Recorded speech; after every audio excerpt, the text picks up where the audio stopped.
Salut à tous! Bienvenue sur ma chaîne où l'on explore l'histoire sous un angle différent. Aujourd'hui, on va plonger dans un sujet fascinant, la France avant et après la Tour Eiffel. Ce monument emblématique a marqué un tournant dans l'histoire de la France. Mais à quel point le pays était-il différent avant qu'elle ne voie le jour? Et qu'est-ce qui a changé après sa construction? Accrochez-vous bien, on part pour un voyage à travers le temps et les rues de Paris. On est à la fin du 19e siècle. La France est en pleine révolution industrielle. Paris, la ville lumière, est déjà une capitale mondiale du luxe, des arts et de la culture. Mais à ce moment-là, le Paris que vous imaginez aujourd'hui n'existe pas encore tout à fait. La ville est marquée par les grands travaux de l'urbaniste baron Haussmann, qui, dans les années 1850, a transformé Paris avec ses boulevards larges, ses grands bâtiments de style néoclassique et ses parcs publics. Avant la Tour Eiffel, Paris est une ville en pleine mutation. Mais il manque encore un symbole moderne, un monument qui montre que la France est prête à entrer dans le XXe siècle. À l'époque, la ville était surtout connue pour des monuments comme la cathédrale Notre-Dame ou l'Arc de Triomphe. Puis vient l'année 1889, avec un événement qui va tout changer, l'Exposition universelle de Paris.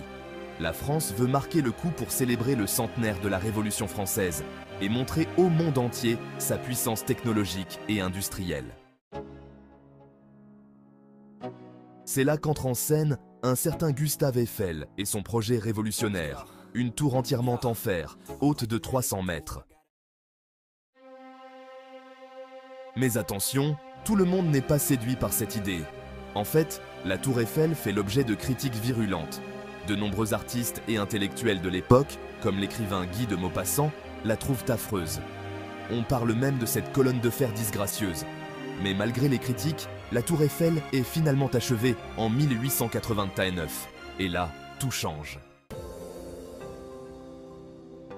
La France entre dans une nouvelle ère, celle de la modernité. Au début, la tour Eiffel n'était censée rester en place que pendant 20 ans. Mais elle est rapidement devenue un symbole incontournable. Pas seulement pour Paris, mais pour toute la France.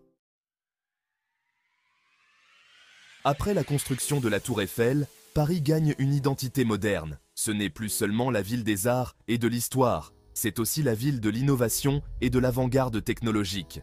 La Tour Eiffel devient un point de repère, non seulement pour les Parisiens, mais aussi pour les millions de touristes qui viennent visiter la France chaque année. Elle incarne le passage de la France vers une époque plus moderne, où le pays devient l'un des leaders mondiaux en matière d'ingénierie et d'architecture. Mais ce qui est vraiment fascinant, c'est l'impact culturel de la Tour Eiffel. Au-delà de l'ingénierie, elle devient une icône artistique et culturelle. Des peintres, des écrivains, des cinéastes la prennent comme source d'inspiration.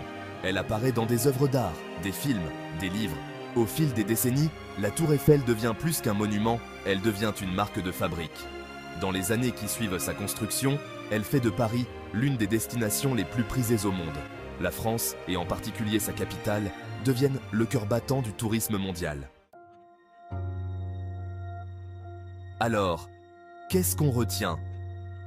Avant la Tour Eiffel, Paris était une ville en pleine transformation, mais c'était surtout un Paris classique, marqué par son passé historique. Après la Tour Eiffel, la France fait un bond vers l'avenir et Paris devient un symbole de modernité. La Tour Eiffel, qui devait être temporaire, est devenue le cœur et l'âme de Paris et peut-être l'un des symboles les plus connus au monde aujourd'hui. Merci d'avoir regardé cette vidéo. Si ça t'a plu, n'oublie pas de liker, de t'abonner et de laisser en commentaire ce que tu penses de la Tour Eiffel, une œuvre d'art ou une simple structure métallique.